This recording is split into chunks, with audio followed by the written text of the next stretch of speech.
श्री कृष्ण की अंतिम सांस की अंतिम पीड़ा वहीं से शुरू हुई जब वृंदावन की रास भूमि में राधा रानी ने गोलोक को प्रस्थान किया। उसी क्षण से श्री कृष्ण के जीवन की ढलती संध्या आरंभ हो गई। उनके जीवन की सबसे गहरी पीड़ा राधा का विरह थी, पर यह उनकी एकमात्र पीड़ा नहीं थी। एक और श्राप था जिसने उनके जीवन का अंतिम अध्याय लिख दिया। महाभारत का युद्ध समाप्त हो चुका था। कुरुक्षेत्र की भूमि पर केवल राख और रक्त शेष रह गया था। गांधारी अपने 100 पुत्रों की मृत्यु के पश्चात उनके जले हुए शवों के बीच पहुंची। उसका दुख और क्रोध अवर्णनीय था। उसे स्मरण था कि श्री कृष्ण इस महाविनाश को रोक सकते थे, एक मुस्कान में इस युद्ध को टाल सकते थे, परंतु उन्होंने धर्म की स्थापना के लिए अधर्म का अंत होने दिया, चाहे वह मूल्य किसी मां के 100 पुत्र ही क्यों न हो। पीड़ा से भरी गांधारी ने श्री कृष्ण को देखा, आंखों में आंसू और वाणी में आग लिए बोली, हे वासुदेव, आप सब कुछ जानने वाले थे, फिर भी आपने मेरे 100 पुत्र मरने दिए। आप युद्ध रोक सकते थे, पर आप केवल तमाशा देखते रहे। आज मेरी ममता का श्राप आपको भी छुएगा।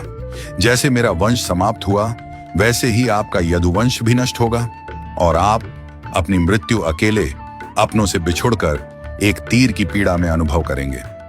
श्री कृष्ण ने गांधारी का श्राप शांत मन से स्वीकार किया, क्योंकि वह जानते थे यह भी उसी लीला का भाग है। जिस न्याय को वह लेकर आए थे, उसी न्याय की अग्नि अब उनके अपने कुल को भस्म करेगी। गांधारी का श्राप, राधा का वियोग और यदुवंश का अंत, यही वह अंतिम चरण था जिसने श्री कृष्ण के मानवीय रूप को सबसे गहरे दुख से भर दिया। त्रेता युग का वचन।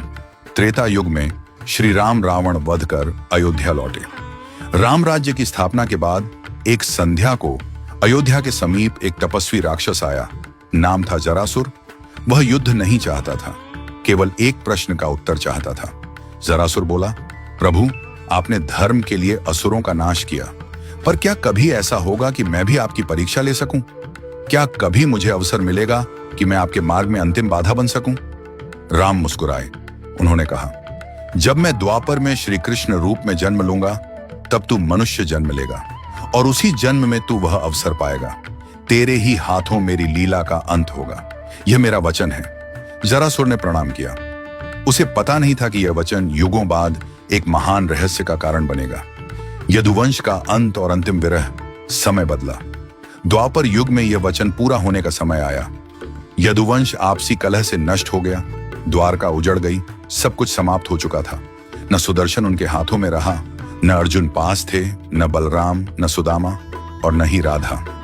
अब श्री कृष्ण पूर्णतः अकेले थे। द्वारका से दूर एक शांत वन में एक पीपल के पेड़ के नीचे वे बैठ गए। कंधे पर वही बांसुरी थी जो कभी राधा के लिए बजती थी।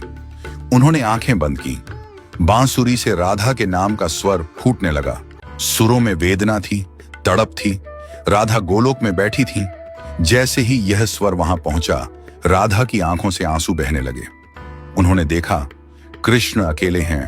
प्रेम का वह ब्रह्म स्वरूप जो संसार को मोह से मुक्त करता है, आज स्वयं विरह में डूबा है। राधा ने हाथ बढ़ाया, पर छू नहीं पाई। गोलोक की रानी भी इस क्षण असहाय हो गई। राधा बोली, प्रभु, अब बस कीजिए, मुझे लौट आने दीजिए। मैं आपकी बांसुरी की धुन बनकर बहूंगी। पर यह अकेलापन सहा नहीं जाता। पर श्री कृष्ण मौन थे। सुर थमते गए। शाम उतर आई। पीपल का पेड़ जो वर्षों से साक्षी था, आज कृष्ण की अंतिम सांस का गवाह बनने जा रहा था। कृष्ण का मन जीवन भर का बोझ याद कर रहा था। जन्म जेल में, मां का स्पर्श भी अधूरा, बचपन राक्षसों के भय में, प्रेम मिला तो साथ नहीं निभा सका। हर अपना युद्ध में खो दिया। धर्म बचाया, पर अपना ही कुल नहीं बचा पाया। सारा जीवन दूसरों को सुख दिया, पर अपने हिस्से में केवल विरह और अकेलापन आया।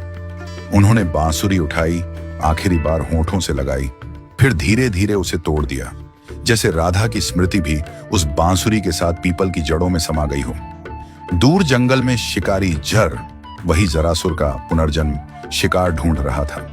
उसने पीले वस्त्रों की चमक देखी। उसे लगा झाड़ियों में कोई हिरण छिपा है। बिना सोचे बाण चला दिया।